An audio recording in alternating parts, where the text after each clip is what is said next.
अस्सलाम वालेकुम गाइस, कैसे हैं आप लोग। उम्मीद करता हूँ सब खैरियत से होगी। तो दोस्तों आज हम आए थे शेयर कोट इरशाद भाई के पास। तो दोस्तों हमने ये डिस्ट्रीब्यूटरशिप ली है इरशाद भाई से, नेचर फील्ड कंपनी की। तो इरशाद भाई क्या कहना चाहेंगे आप। अस्सलाम वालेकुम, आदाब।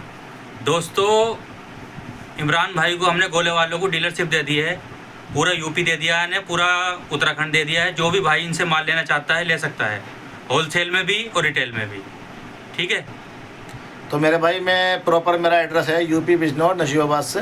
तकरीबन मुझे भाई सभी जानते हैं अल्हम्दुलिल्लाह, और इरशाद भाई को भी तकरीबन सभी जानते हैं। तो दोस्तों जो भी माल लेना चाहता है वो ले सकता है हमसे। तो दोस्तों माल हमारा पास अब आ चुका है, देखिए। तो इरशाद भाई क्या कहना चाहोगे। इंशाल्लाह अल्लाह का नाम लेके काम करो, अल्लाह पाक आपको तरक्की दे। इंशाल्लाह इंशाल्लाह। तो दोस्तों जो भी हमसे जुड़ना चाहता है वो दिए गए नंबर पर कॉल करें या व्हाट्सअप करें। अल्लाह हाफिज़।